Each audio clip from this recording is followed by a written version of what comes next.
We'll record. Okay. Well, hello, everybody. The room may tip this way. So tonight we are on chapters 10 to 16 of the Lion, the Witch, and 17, Lion, and Witch, and Wardrobe. So at the end of chapter 9, we were at the witch's house as the witch set off with Edmund. And then in chapter 10, we have the spell begins to break.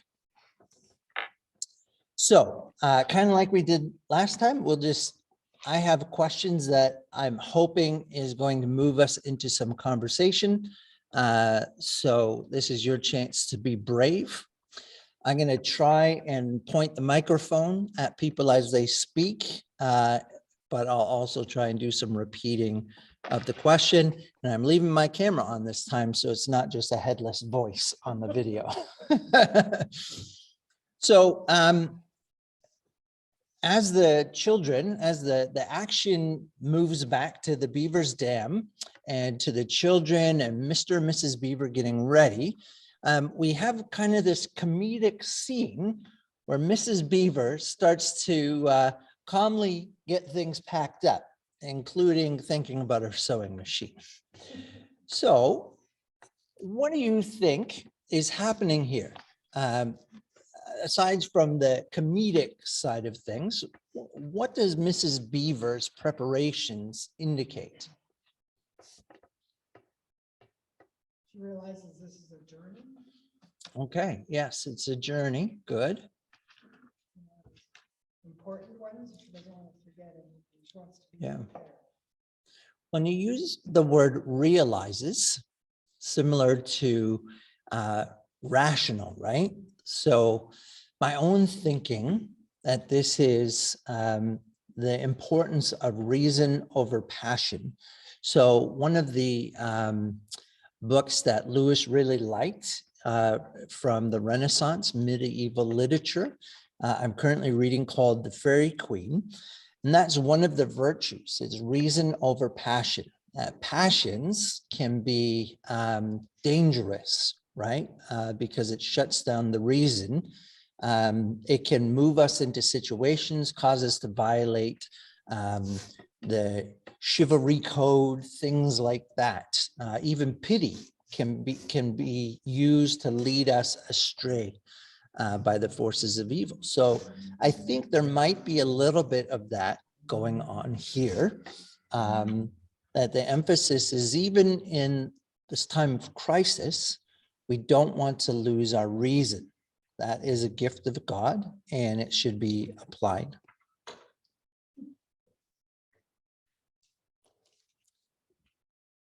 And then I mentioned the sewing machine. Why do you think she wants to take the sewing machine? Why does Lewis include it?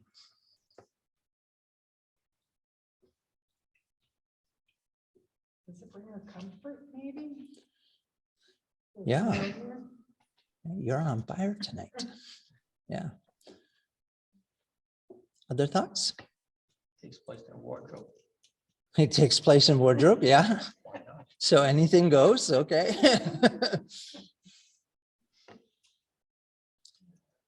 Well, for Lewis, there are simple pleasures.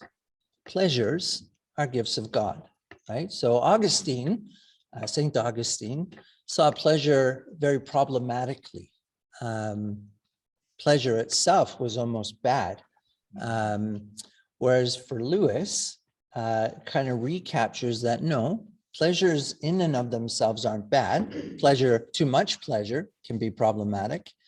But things like food has flavors, satisfies the body because we are embodied and we are meant to enjoy pleasure. Pleasure is something that God can use, one, just as blessing itself, and then also it's something that God can make a channel to us by.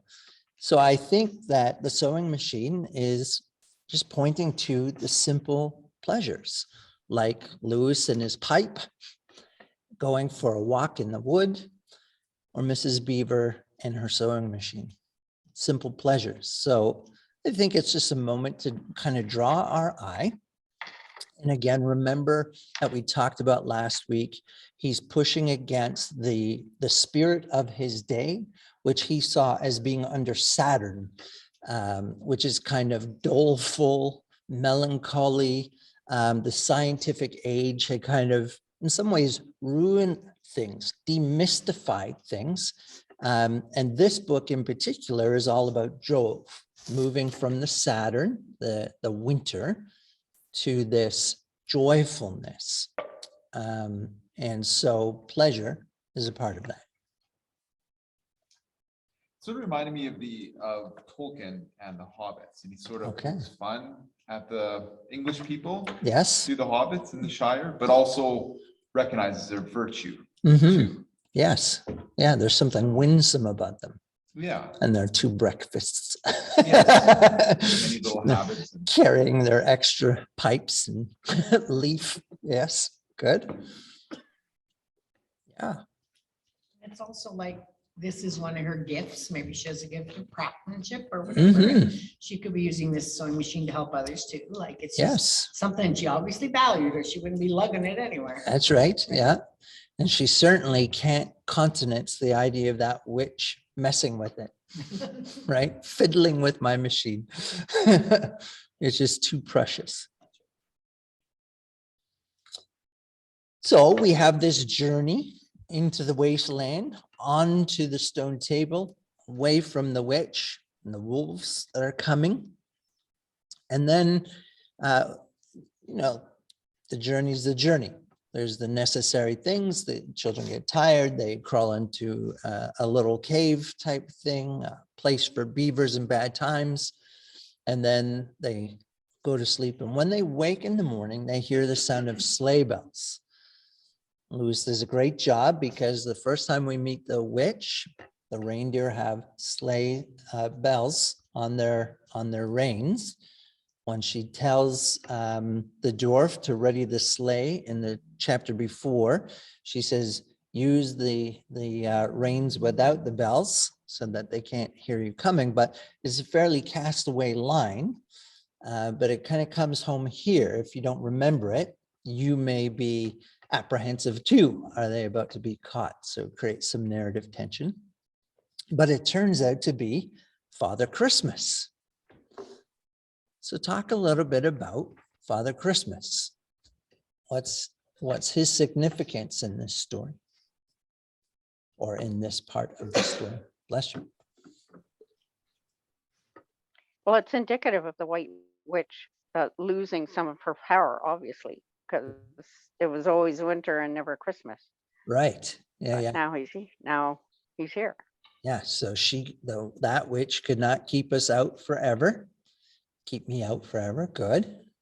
Yeah. So it's kind of one of the first hallmarks that her power is breaking in Narnia, that enchantment. Good.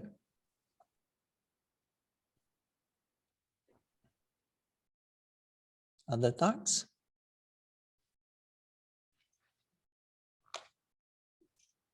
Hope is growing. Hope is growing. Yeah. And why would Father Christmas be a sign of hope? Season of Advent on the Christian calendar. It's a sign that Christ is about to enter the world. And it's a foreshadowing of perhaps Aslan and perhaps even Easter is coming too. Mm-hmm. Mm-hmm. So, Very good. Yes, a little girl once corresponded with Mr. Lewis, asked him about Father Christmas' appearance. And he said, do you not know who was born on Christmas Day? A light that comes in, and why that becomes the moment when spring starts. So why did the church choose the 24th and 25th as the birth of Christ when they knew that he was born probably sometime in June? Because that, just like the winter solstice, the longest, most light in the year to signify the light of Christ breaking into world history. And so now that light comes and it begins a spring. So Aslan is on the move. We've heard the rumors. Now Father Christmas is here. signifies, and the winter begins to break and the miraculous spring begins to blossom, right? So you're quite right. Hope, Christ. And he has presents because he's Father Christmas. So talk a little bit about the presents. What did you think of those? What do you think they might signify in our story? I think he gave them gifts that they would need in the future, Mhm. just like we're given gifts. Talk about that. As in, Sarah bought me a present last year for Christmas. When you say we're giving gifts, Yeah, well, I'm talking about spiritual gifts, like the gift of giving and that kind of thing. Like mm, I kind of hook those two together. and I think rightly so. Yes. With the coming of Christ is also the coming of the Spirit and the giving of gifts. I think that's very astute. Signifies too that Father Christmas knows each of them well and intimately Yes. of what the gifts would be and what they would be needed for, Yes, right? And they said that they're not tools or they're not toys. they're that's tools right. Yeah. Yeah. to be used soon. And so if There we go. these are echoing the gifts of the Spirit, then what does that say to us? They're not toys. Use them. They're tools. So we should note that particularly the gifts for the children are gifts that are used for others. Mhm. Not only are they not toys, but they are not selfish gifts. Lucy has the gift of healing. Peter has maybe the armor of God, sword and shield. Susan, we have bow and arrow. So it's good to remember that as well. See those roles in here. Now, we have this little scene about, Aslan, I think I'm brave enough to fight. Oh, battles are ugly places when women are involved. So we want to be careful how we judge history because history is also going to judge us, right? Lewis is a product of his time. And so that comes through in a few different places, particularly in these stories. In another one, when they return to Narnia, that's the worst thing about girls. They can't carry a map in their heads. To which Lucy retorts, well, that's because we have other things in them. So they give as good as they get. But we do have things. And there's also some tacit racism in these books as well. So we'll note those things, but we shan't burn any books around the table here. But we do need to be aware of that as we're encountering the plot and these characters. Now, that does not mean that Lewis denigrates women. In fact, we'll see that he holds them up. It's just that he does that in a particular way, in a limited way. And he's very much also part of his own thinking in the medieval literature and theology. Everything has a hierarchy, right? So heaven has a hierarchy. There's 3 types of angels. So there's greater, middle, lesser angels. There's a hierarchy between heaven to earth. So there's greater and lesser things. God over humans, husbands over wives, men over women, parents over children, masters over slaves. Not that he was into slavery or anything like that, but he did see a part of God's good created order is that there's order established within the world. So that is part of his theology. And again, we don't need to condemn him for it. We just need to recognize it. And we can say that we differ at places than him, and that's perfectly all right.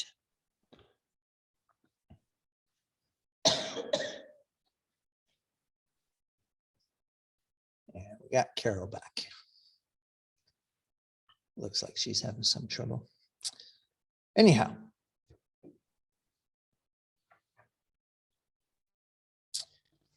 So again, with this coming of Father Christmas, we have the beginning of the change of kind of what house is in ascension, right? We have Jove is moving into ascension here. Saturn is moving away. And so despite him being born during the time of Saturn, Lewis claims for himself that he was born under the star of Jove because he was different from his time. So in chapter 11, we have Aslan is nearer. I have my book here. So we're back to Edmund in the witch's castle, and he's hungry. And so he asks about that Turkish delight.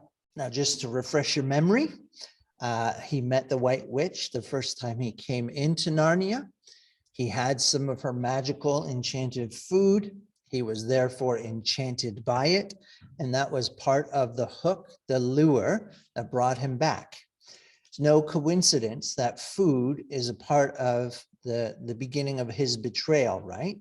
Again, son of Adam, daughter of Eve. So we have kind of that running in the background of this story, right? Don't eat of this tree. In that day that you do, you will surely die, right? So that's part of what's back there. So we're reminded again that food is a part of Edmund. Food is a part of his betrayal. Food is important here. And so he comes, he's come all that way. He's tired, he's hungry, and he asks for more Turkish delight. And he is fed stale bread and water.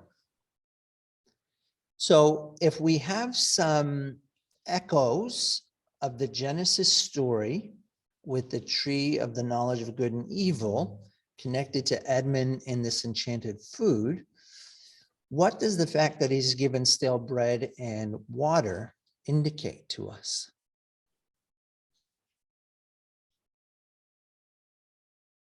It's stereotypical prison food. Stereotypical prison food. Good. Yeah. Yeah.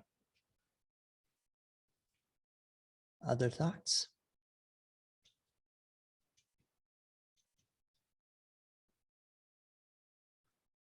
If he thought he was in the Garden of Eden before, he's not. Right. Right, exactly. For those online, if he thought he was in the Garden of Eden before, he now knows he is not. And that's exactly the point. Satan makes promises. The witch has promised roomfuls of Turkish delight that he can eat to his full desire, right? In fact, he could probably kill himself on it. And what he gets instead, when it comes time for delivery on the promise, is stale bread and water. Sin has diminishing returns. It promises us our heart's desire and delight, but it cannot deliver, does not deliver. Sin always disappoints. And so if you've ever had habitual sin, you would know that you keep going back to that old sin, looking for that first time high, and it is never there, right? So we're being reminded that sin does not actually meet reality, and that evil can only corrupt good. It cannot produce good in and of itself. So always the promises of something better than a plain pleasure, like a sewing machine, a pipe, a nice meal, a walk in the wood, to try and make that better, improve it, jack it up. It's all a lie. Cannot deliver. There's going to be nothing but ashes in your mouth. So that's, I think, part of what is being communicated in all of this. And as a result, Edmund begins to do some realization, which is really good. He begins to come to terms with the fact that he knew better. He was lying to himself, right? All the question about who's really good, who's really bad. He knew the difference, but because he was allowing his desire, his sinful desire, his perverted desire to go ahead, he lied to himself. And so that's maybe another one of Lewis's insights. And I think we'll come to it in Mere Christianity. Those who have been reading it can confirm or deny. But first, if we pursue the pleasure of first things first, things of first importance first, then we will have that pleasure as well as all the sub pleasures, all those secondary pleasures. Problem comes when we try and take something like food, which is the secondary pleasure, and put that over doing good, like not betraying your brothers and sisters, right? And because Edmund wanted to pursue a secondary desire to be important, to feel some self-worth, he put that over the better thing, the more important thing. He lost both, right? He does not come up in anybody's estimation from his actions. He's not made a king or prince. He becomes, in fact, a prisoner, and he's a wretch, right? He has betrayed his word, the only thing any of us have. So he has nothing at this point. But we also have the fact, and it's kind of similar to our Prodigal God series, that it is through this seeming judgment, right? I mean, he's reaping what he sows. He's taken himself to this castle against what he knows to be right. He has betrayed everybody. And yet, because of this, because of his position, he now begins to wake up to the truth, which is a good thing, right? He begins to recognize that that he was just lying to himself. So what does this tell us about motive and discernment, about ourselves, about virtues in themselves? I talked too much in that little segment, sorry. I got on a roll. As we think about motives, when we are discerning things for ourselves, so I'm assuming you, like me, every once in a while maybe lie to yourself about things.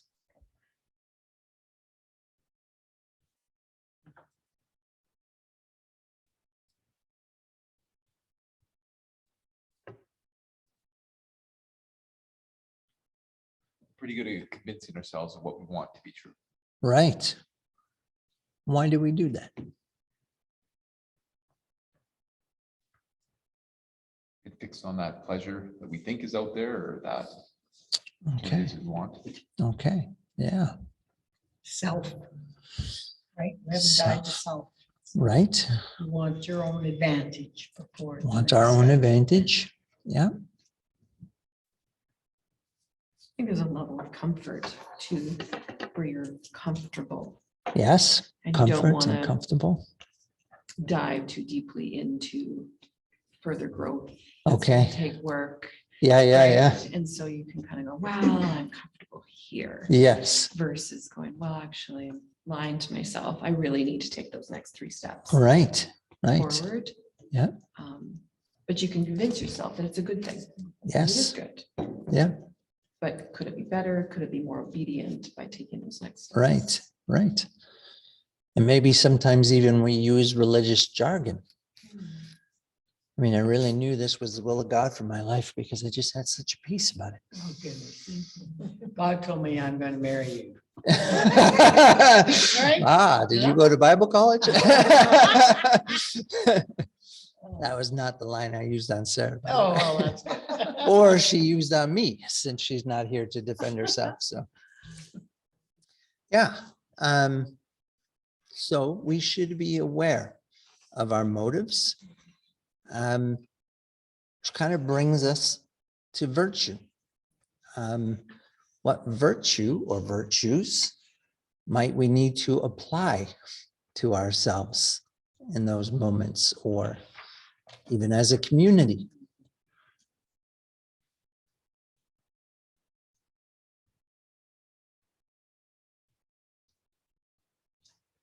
The word speak the truth. Oh, honesty kind of springs to mind. Yes. So speak the truth, honesty. Yeah, truth telling. It's a huge virtue. And telling the truth, even about ourselves, to ourselves in community, can be really hard.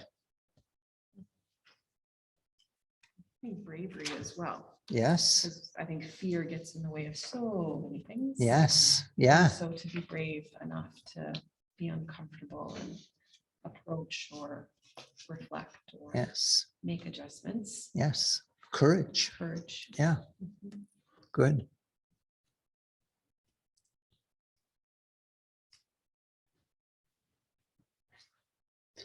So I want to think about for a moment the role of anarchy in this story, in this chapter.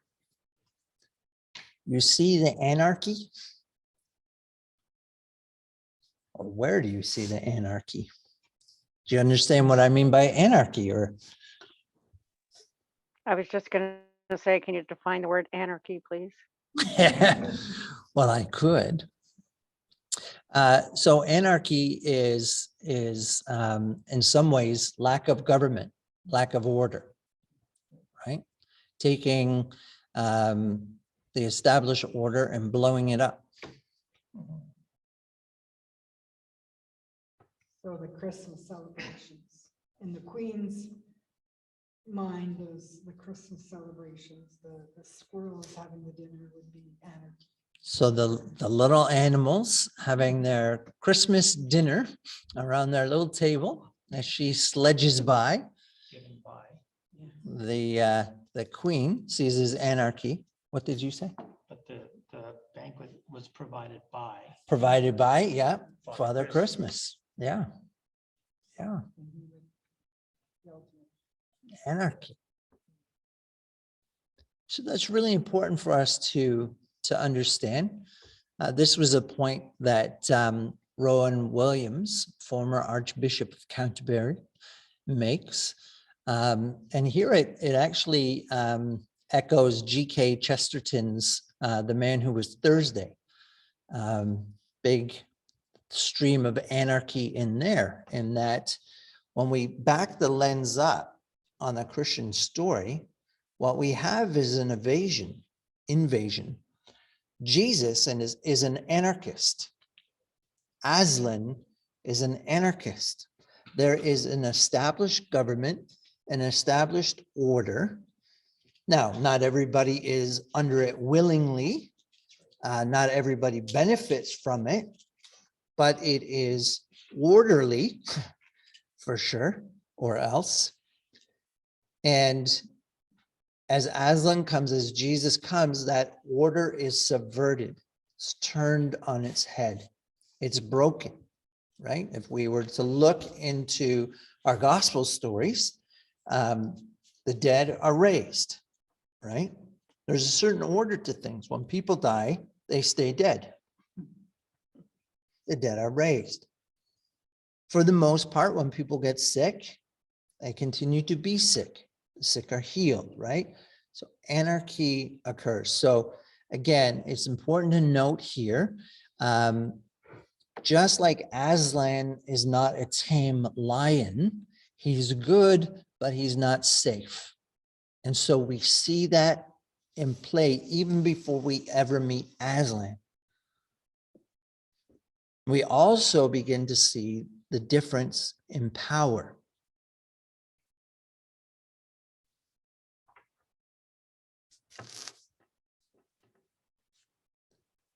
So the witch has enchanted Narnia for a very long time. Always winter, never Christmas. But look at this spring. Again, an example of anarchy.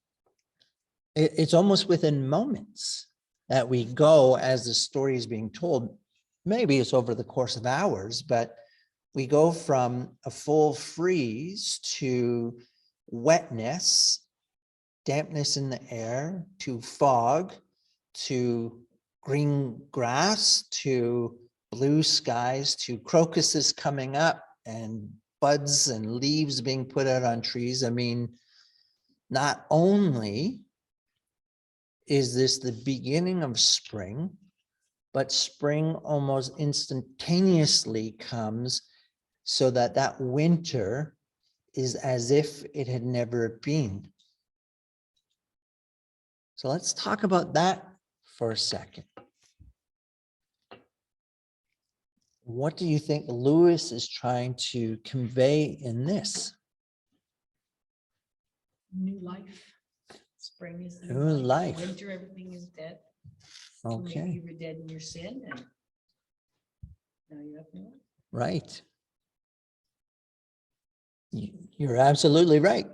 Spring is the classic symbol of new life, right? And for Lewis, who really enjoyed myths, and he believed that God put elements of the true myth, the Christ myth.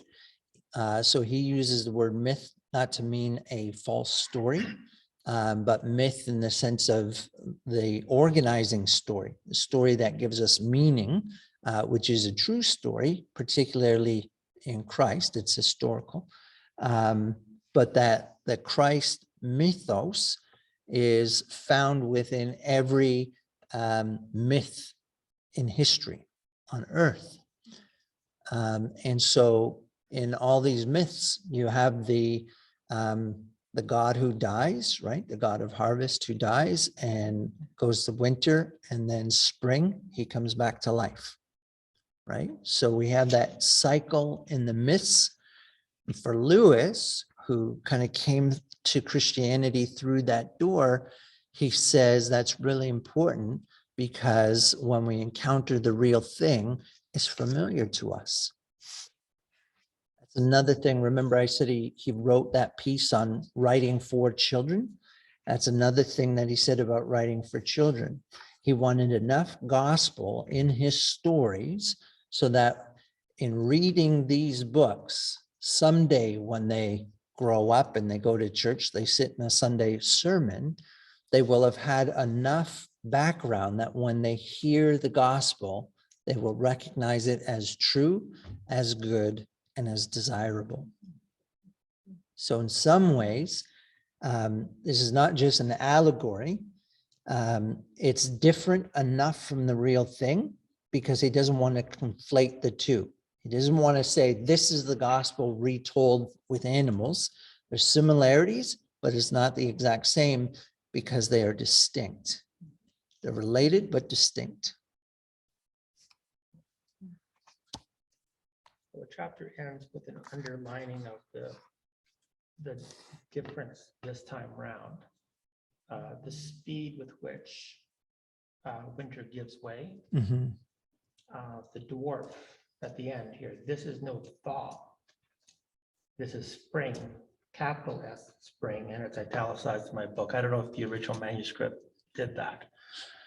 But this is not like any other spring. It's not like any other Passover, say. Mhm. You know, there's something different about this spring. Yep. There's a final break of Yes. the ice. There's something that's coming in. So Yes. Yes, absolutely. Think of the winter food that you were sleeping, hiding, and it was comfortable for the witch. She knew where everybody kind of was. Right. The framework was in place, you don't step out of line.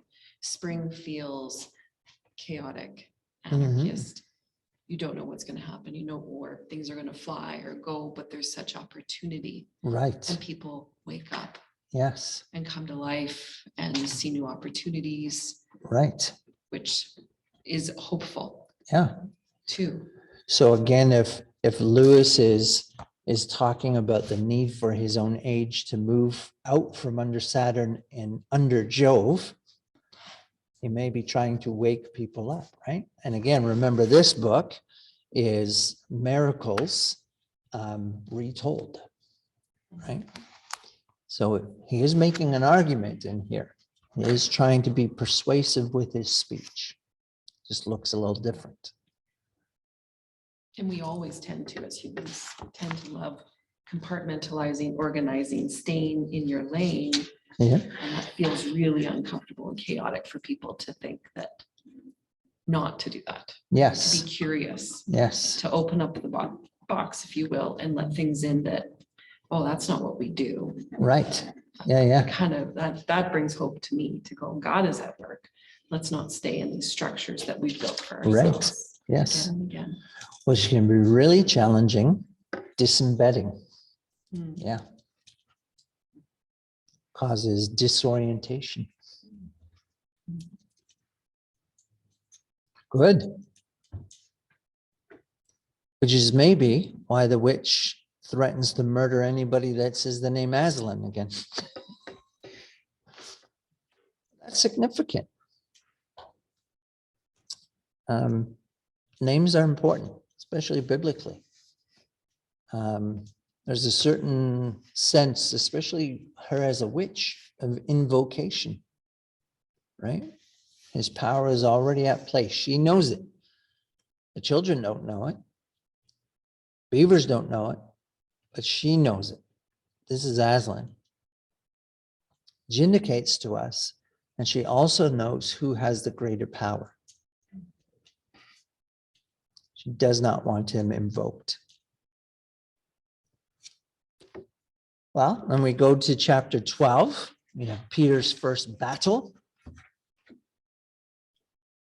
So, what do you make of the stone table?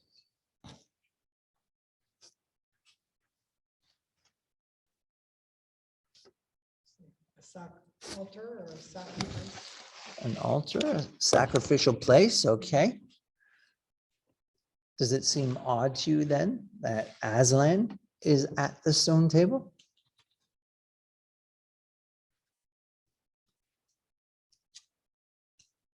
Yeah, I didn't think much of it initially. I didn't remember the end of this book. Okay, So, but it did cross my mind, but I wondered why. yeah, There was going to be sacrificed, I guess, was more my thinking. okay. Well, we get an answer to that in this one. Other thoughts, stone table?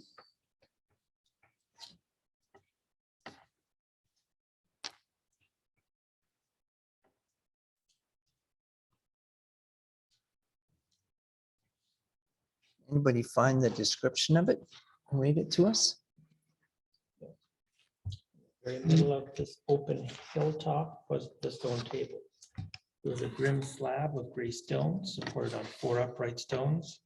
It looked very old, and it was cut all over with strange lines and figures that might be the letters of an unknown language. They gave you a curious feeling when you looked at them.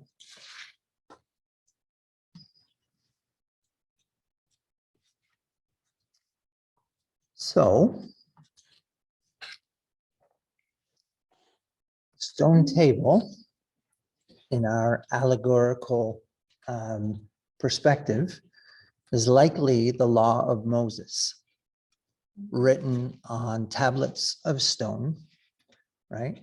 Like a language, strange figures and lines gave one a curious feeling when you looked at them, related to Aslan, and then also has a role in the law. right? The law of the trader and who that trader belongs to. So in Romans, Paul says the gospel of Jesus Christ is witnessed by the law and the prophets. We've had prophecy. Now we have the law coming to play a role within our story. And so that's why Aslan's related to it. That's why it's not improper for him to be there, even though we'll see a little later, the witch also desires to be there, as that is the proper place for this to be done. So there's a relationship to both the witch and to Aslan in this law, a law of the land.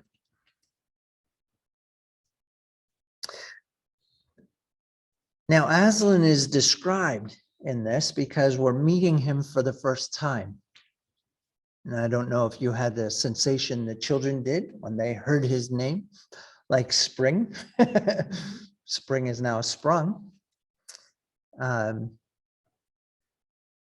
And so Lewis, as our narrator, says that he is both good and terrible. How can someone be good and terrible at the same time?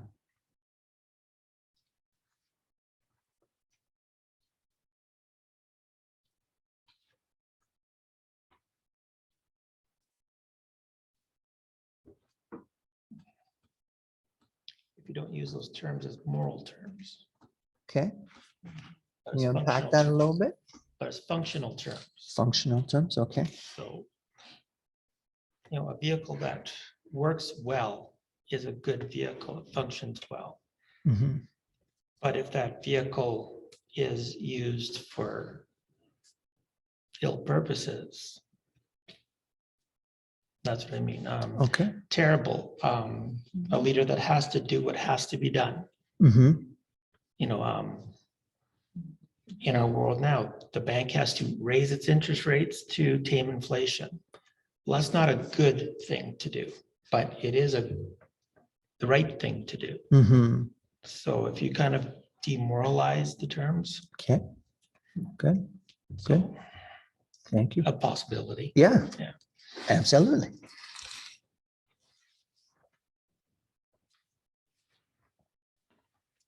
That anarchist, it so changes and upends things. It's a scary, disconcerting, this words we used, Yeah, experience that it's yes, so much, yeah, changes so yeah, yeah, fundamentally.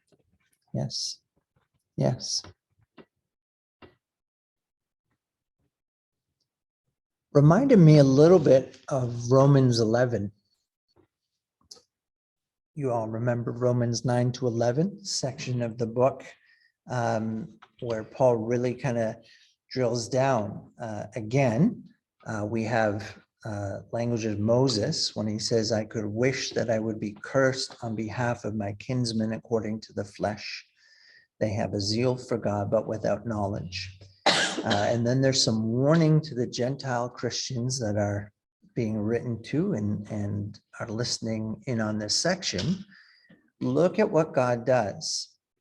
His people have not received the Messiah. There's a degree of hardening. And that hardening itself has a purpose, that in their unbelief, the Gentiles can come in. And when the fullness of the Gentiles come in, then they too all Israel will be saved. And Paul says, look how good and how terrible is God. Both his kindness and mercy and his hardness. There's a flintiness.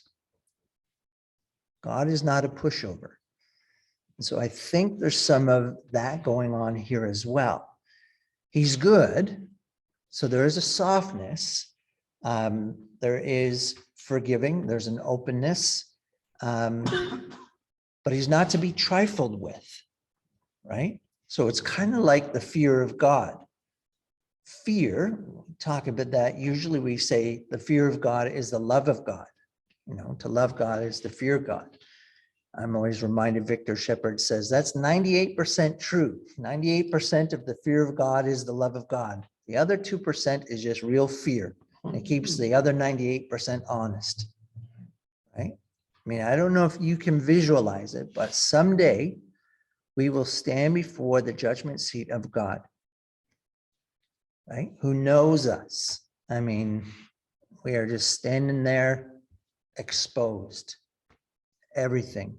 And we know that he knows, right? Now, I'm thinking it's going to be a great thing to stand before God. I'm also thinking it's going to be a terrible thing to stand before God.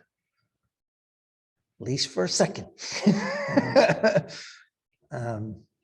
So I think that's part of what's going on here, is that in our world, we tend to put things into either or categories, right? Either somebody's nice or they're mean. But there's actually a relationship between the grace and the judgment of God. And again, in our series on prodigal God, I tried to bring that out a little bit. There is a relationship between the love of God and the wrath of God. Again, Victor Shepherd would say the wrath of God is God's love burning hot. God's love doesn't make God a pushover. He is both just and justifier. So I think Lewis is trying to capture some of that dynamic of who God is.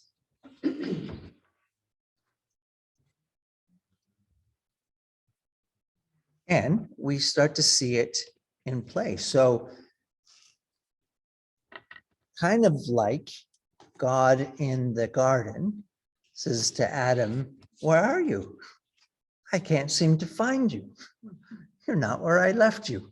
And Adam says, "Oh, we were hiding," because he'd never played hide and seek before. Aslan says, "Where's the fourth? There's only 3 children here. I thought there were 4 children. Where's the fourth?" Right? Does he not know? Oh, he knows. He asks the question, right? What do questions do? Invite us in. And so Peter takes responsibility. He says, "I think it's in part my fault." Because Mr. Beaver is quick to just kind of, I don't know if it's condemn, certainly not very happy. And he's quick to report, at the very least, he betrayed us to the witch. But Peter says, "I think I helped him go the wrong way." So he takes responsibility. And what's Aslan's response?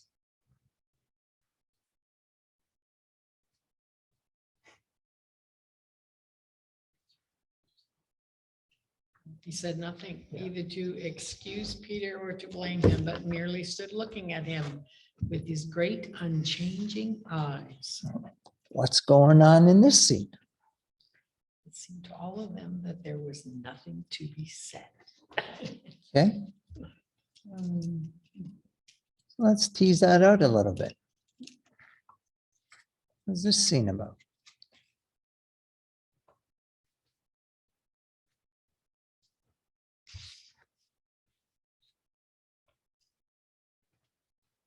He already knew, I presume. Okay, so it may be that he already knew, so he didn't need to ask probing questions because he already has the information. Have I understood you? Yeah. Okay.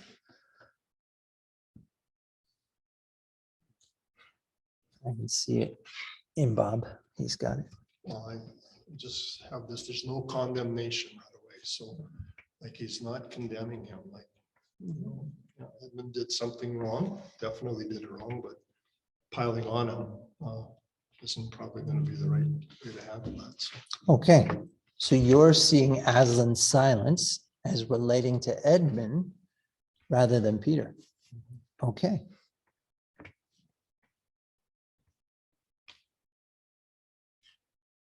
Probably because right after that, Lucy says, can anything be done to save Edmund? Right? Mhm.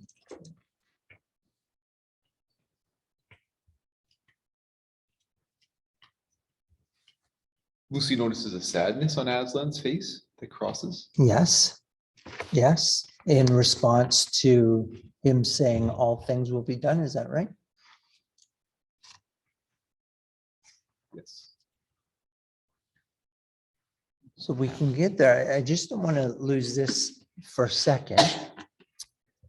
So, in my opinion, I think part of what's happening in this scene where Aslan is silent is Aslan does not need to speak. And the narrator kind of puts it, everybody had the sense that there was no more to be said. Right. If Peter had not taken responsibility, I think Aslan might have probed a little bit. I think if Peter had taken too much responsibility, Aslan might have dialed back. I think this is similar to the Romans' injunction on us to have a right estimation of ourselves. I think Peter got it right. Not to let Edmund off the hook, but he took responsibility for his own part in it.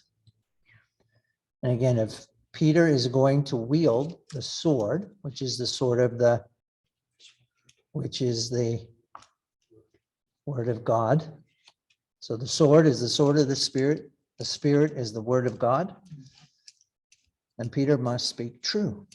I think Aslan not needing to say anything, and everybody having that confirmed within themselves, is that he spoke the truth.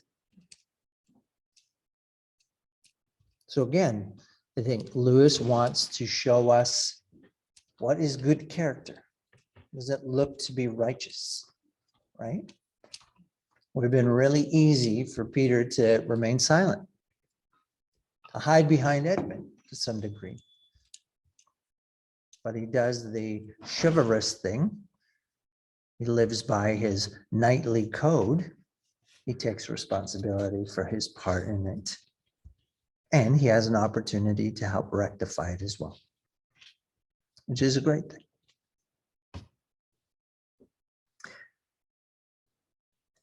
So getting back to what you noticed, so Lucy asks, can anything be done? And Aslan says, everything that can be done will be done. But it may be harder than you think. And then the sadness comes over his face. Why is forgiveness, why is redemption difficult or costly? Why isn't it just easy? Well, it was costly for Christ. So. Yeah, yes, Right? yeah.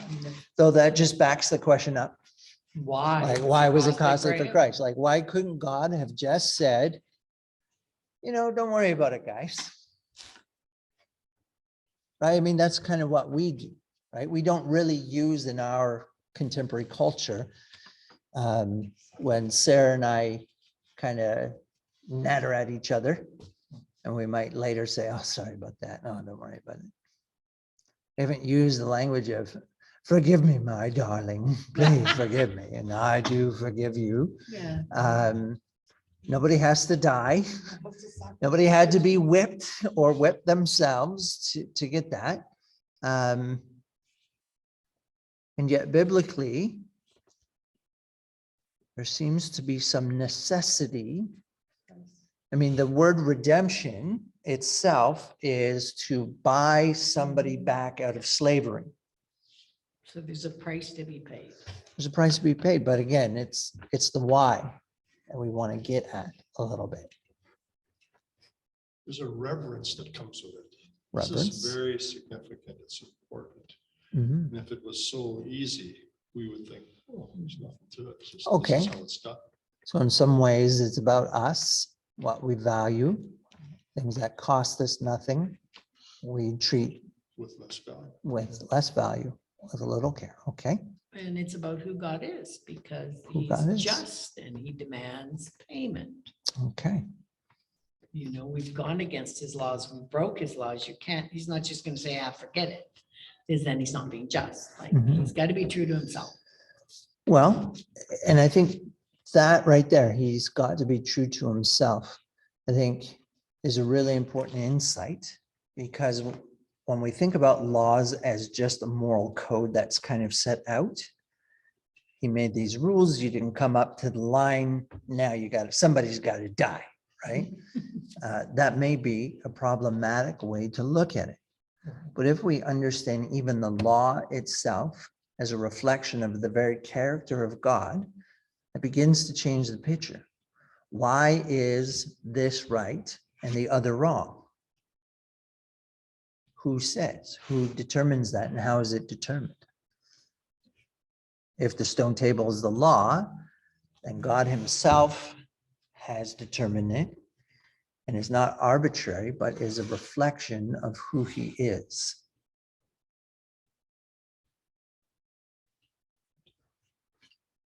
Justice comes through judgment. We wouldn't have justice if there wasn't judgment. Some Right. evaluation, some reasoning.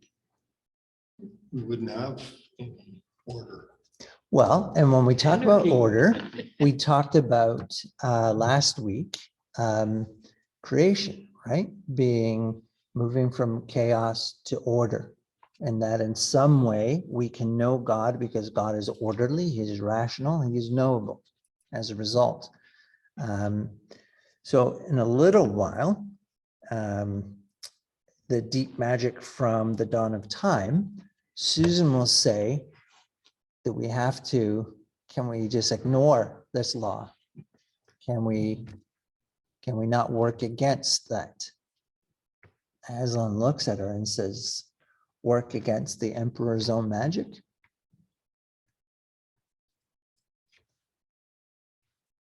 So we can't just overcome it because it's not an arbitrary law, right? If it was just an arbitrary law, sure, it can be overturned. But if this is actually a reflection of who God is, then there's a certain orderliness to all of this, right? It's not just a violation of a moral code, it's a rejection of a person. That person is the source of life. That's why sin equals death, right? And because death is chosen, death must be delivered. We've chose something without knowing what exactly it is that we chose, but we chose it. And is there hope? Everything that can be done will be done, but it may be harder than you think. Because of course, when push comes to shove, not all of us really do want death. Some of us want life.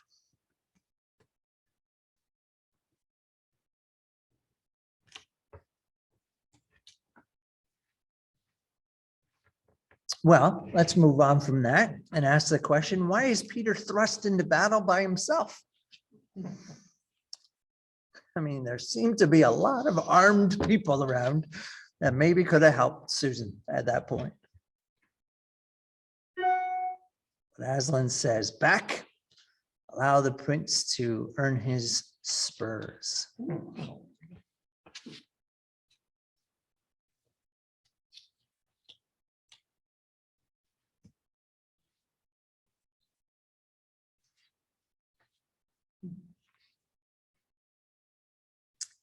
I think the online people really want to take a stab at this one. Yeah, they've been pretty quiet.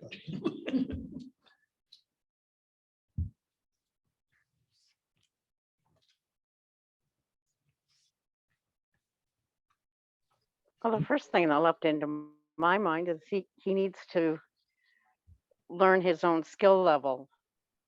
Right? And then the next thought was and to trust himself. But that, trusting ourselves can get us in trouble sometimes too. So Right? Yeah, I think your observations are good ones, though. if he's meant to lead the army, particularly if Aslan seems to know that he's going to be absent for most of the battle, then Peter needs to, in some ways, earn for himself and earn in the eyes of the army certain, not just level, but status, right? As commander of the whole army. Qualifies him to be king. Qualifies him to be king, yeah.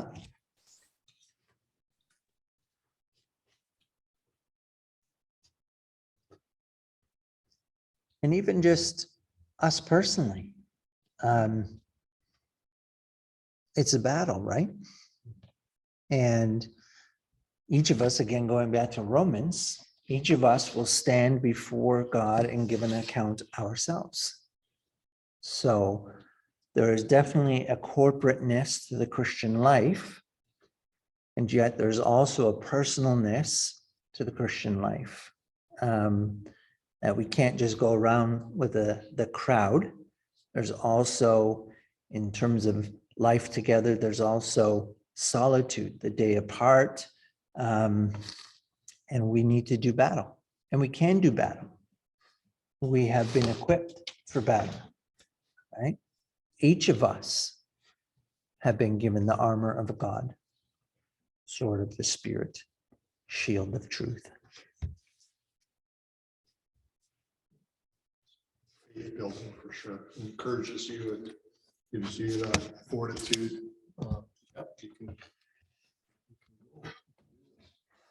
Again, trust yourself, trust in the Lord. yes. Yeah. Well, and it's really important. Again, the devices on the shield is the lion, the red lion on the silver background, right? So for the medieval literature, what's on your shield is kind of what's important to you, what you're representing, what's your highest virtue. So when he goes into battle, he's going into battle with Aslan, in Aslan's name, right? When we go into battle, we are clothed in Christ. We are equipped with his Spirit. And what we do in his name, right? So we are personally involved, but we're not completely alone, nor are we battling by ourselves.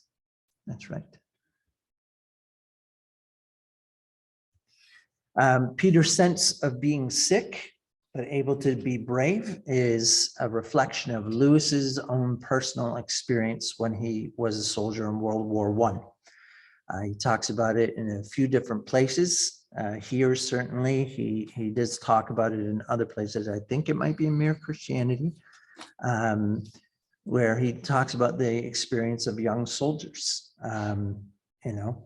thinking there's no way they can do this. And then the battle begins and suddenly everything falls away and you just find that you can do it. You need to do it and you do it. And so Peter has that same kind of experience, right? Nerves going up. And then as the battle starts, all of that just falls away. Why is it important to clean your sword? I was just gonna ask you that. You better get that, 'cause I want to know. Well, I asked you first. Aslan said you forgot to clean your sword.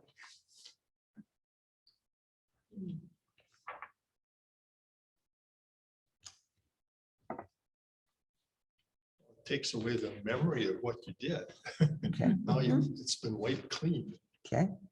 Would it help if I said these are tools and not toys? Valuing them Valuing them? Yeah, and valuing what they do.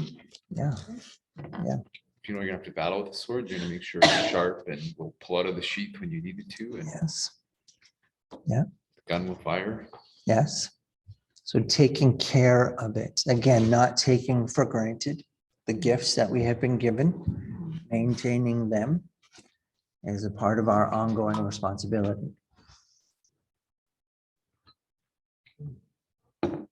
So many symbols. Well, and again, remember I said last week that in this course, you might be getting some Lewis. You're certainly getting some of me too. So I'm not promising you that I'm giving you all of Lewis's stuff. This may be stuff that I'm seeing. But that's okay, because we are involved in this. What we see is legitimate. I mean, we do want to think about author intention, but there's also what we see is right too, right? That's part of the conversation too. You just need to hold it all kind of humbly. So why is the stone table in chapter 13, the deep magic from the dawn of time, the right place to kill a victim? In some ways, we've talked about this a little bit earlier.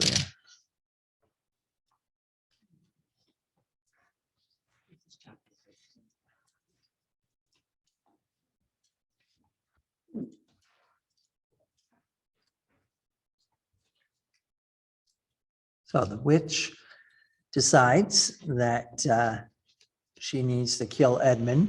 That will defeat the prophecy. If there's only 3, then the 4 chairs of Car Paravel cannot be filled.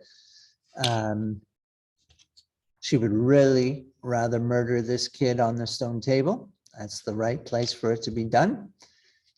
She's going to settle for the tree. Why is the stone table the right place? Prepare the it's like a slap in the face of what it's intended for. Slap in the face of what it's intended for. Opposite. Okay.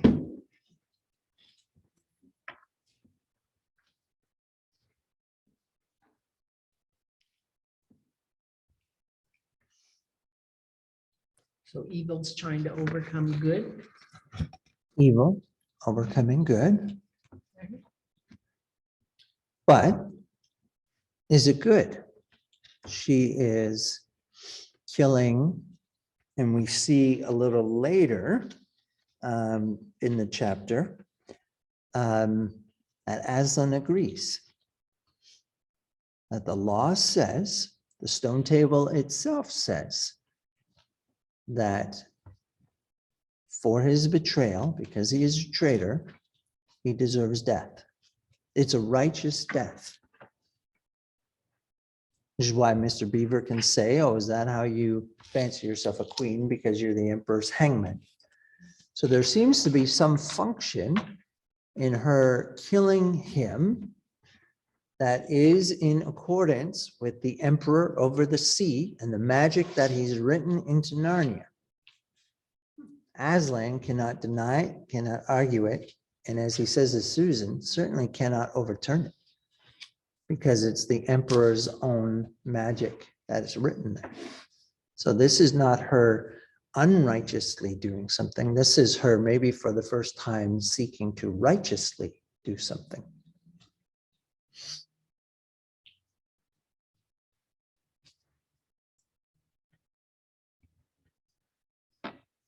Let's pull it back into our world. Paul, again in Romans, talks about the role of the law.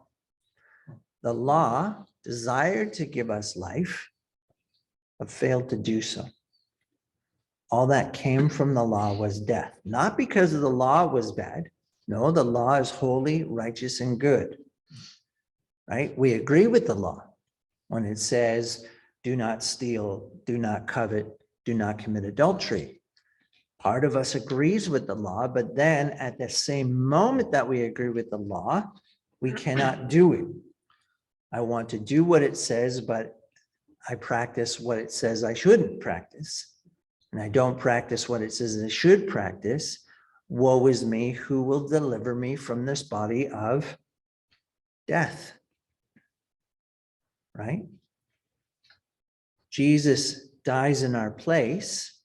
Torah, the law, is fulfilled. This is the way that God can both be just, so sin deserves death, right? The wages of sin is death. Those who do these things know that they deserve death. Edmund has nothing to say. One, because he's not worried about what he thinks anymore. He's not worried about what the witch thinks anymore. He is now focused on Aslan. But he also has nothing to say because she's right. He is a traitor. His death would be lawful. His death is lawful, right?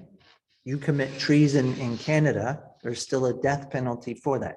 There's no death penalty for murder, but if you commit treason against your country, there is a death penalty for that. So you can be tried and put to death for treason. It's lawful.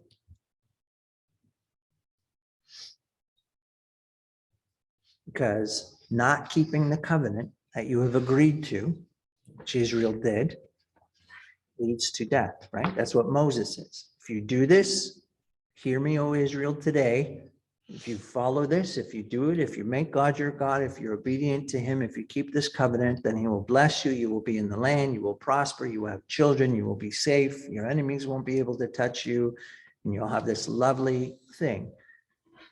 But if you don't today, if you choose the other path, then there is death. There will be exile. There will be, right, punishment.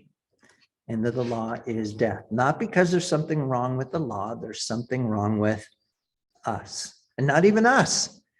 Right? It's not I who sin. I agree. No, but it is sin that dwells in me that takes advantage when the law comes in and puts me to death. So the stone table is the right place because this is a justified death. And so she has a right to that kiln. So when Jesus stands in our place, again, to pull it back into the real world, he is taking the just punishment for us. That's why God can both be just, he punishes sin, but he's also justifier because it's an innocent victim. Aslan is an innocent victim, just since our time is going, which is what is the deeper magic from before the dawn of time. Which could have just seen a little further back, she would have seen that if a non-guilty victim gives himself in place of a guilty victim, then the stone table would break and death itself would run backwards. So we have the resurrection of Aslan. That's the beginning of resurrection, just like Jesus's resurrection is the beginning. And go back to the winter and spring motifs. Death will work backwards. The spring comes up and it's as if death never, or as if winter never was. So we have this larger foreshadowing that takes us all the way to book 7. And another inner that's bigger than the outer.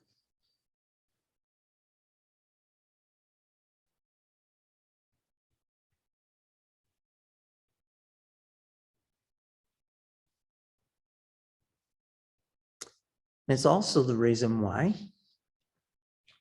Aslan can't just wink at the sin, right? That's why it's improper when Susan says, can't we overturn that to some degree? How can God work against God's own self, right? If this law, this is the right way to live, how can we then just suddenly say it doesn't matter? Well, we have the triumph of the witch in chapter 14. And here I just want to point out, it's Lucy and Susan. So earlier I said Lewis is a product of his own time, and he is. So there's some sexism there. And yet, he is faithful when it comes to the biblical account. When all of Jesus's male disciples scatter, Peter betrays him and goes. Jesus is quite alone. Gospel of John, we have the beloved disciple there. But for the most part, it is the women who stick around. It's the women that bear silent witness. The women who watch where they lay the body. The women who get up with the spices to come and take care of the body.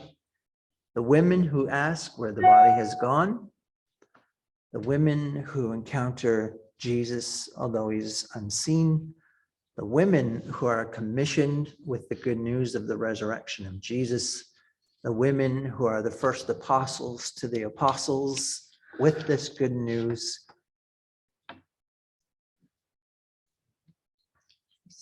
Highly, highly significant, and Lewis doesn't miss it.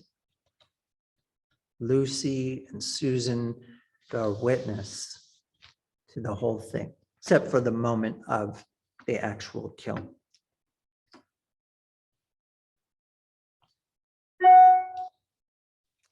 So we talked about earlier that there is a relationship between the Gospels, the actuality of the Christ event historically, and the story of Aslan, but there's differences.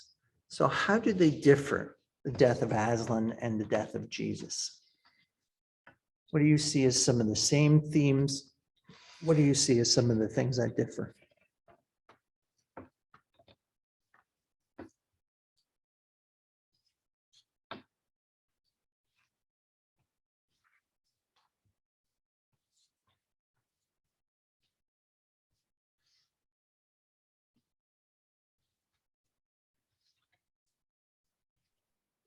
Well, some things that are similar, are, cutting off his mane, mocking him, humiliating him, or attempting to humiliate him, Yes. Yes. and make him less than he is. Mhm. Or at least attempt to. Yes, Apparently, exactly. looks even more. In their own minds. Yes, yeah,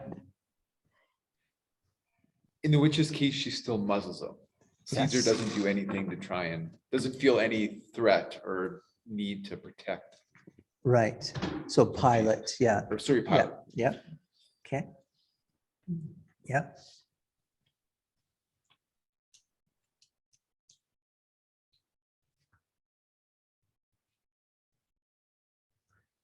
Well, Jesus is silent before Pilate.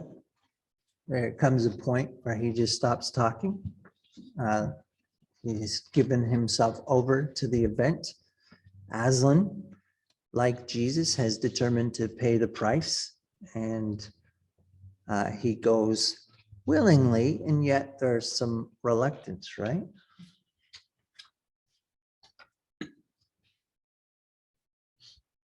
We certainly have the powers arrayed against Aslan.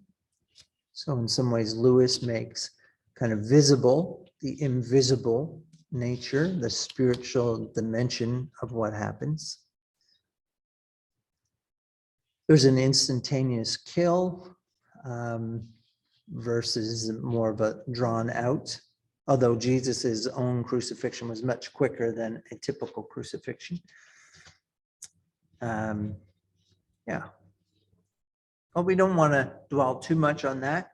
To say again, there's enough gospel in here that it can be recognized later as we grow up and hear the gospel to be winsome. And so we have in chapter 15, the deeper magic from before the dawn of time. And I just want us to notice again the relationship to light and resurrection, right? So it's as the girls can't be there anymore, they need to move. It's the coldest point in the story and they need to stamp around. They turn their backs on the table. And that's when dawn occurs and they hear behind them the loud crack, the breaking of the stone table. They whip back around to see what's happened. There's again they've moved his body, so we have some echoes of the crucifixion story and burial. Is this more magic? And we have Aslan's deep voice, and he says, yes, it is. So we have the dawn, the breaking of the stone table, and the resurrected appearance of Christ. And again, this sense of hope breaking forth, right? The movement from one kind of age to another kind of age, all of that is being demonstrated for us with some fairly simple motifs. And then I want us to understand one of Lewis's theological convictions, I happen to agree with him, is that death works backwards, which means there will come a time, and this is part of our hope, where sin is not just forgiven and the effects or consequences of sin, but it will actually be undone. So I think in the resurrection, there's no ontological, there's no ultimate reality to evil. Again, Satan can only attempt to corrupt the good. And I think the theme of resurrection is ultimately it can be done temporarily. There's a certain allowance, right? The emperor over the sea, Aslan, allows the witch to have her winter for a time. But when it's time for that winter to end, not only is winter done, it's wiped out. There's no traces left of it. And I think it's the same with the resurrection. There's no traces left of it. Or maybe the only trace that we're left with is the wounds on the lamb who was slain. Anyways, for Lewis, death works backwards, which means there would be one day when not only is there no death, but there's no vestiges of death, of sorrow, which is why every tear can be wiped away.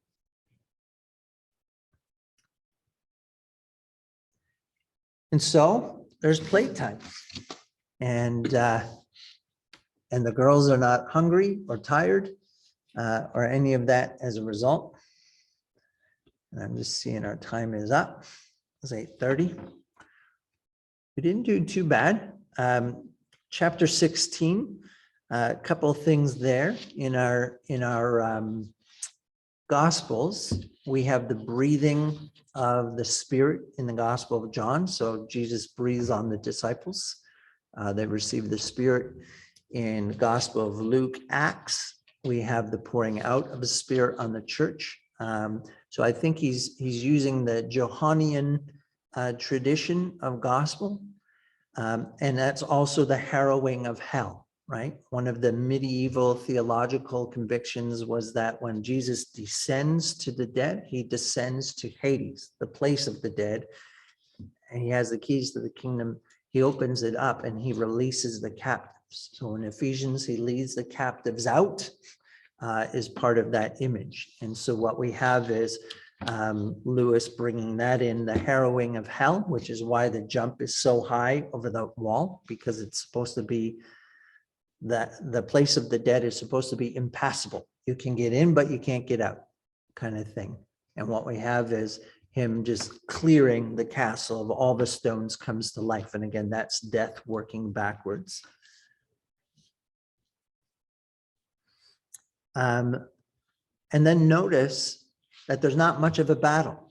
So there's been a battle going on while we've been focused on Aslan. But notice that when they show up, we have almost no battle to witness. Aslan takes out the witch. That's the final kind of movement. They kind of finish subduing the last of the resistance, but the battle is over. So again, I think Lewis wants to remind us that the real battle is done by Jesus. We cooperate, we participate, but just like the beaver said, it's not you who's going to deal with the witch. It's Aslan. We have to remember that too, especially with our own spiritual battles. If we start thinking it's all on us to fix or to do, it's to misunderstand our role.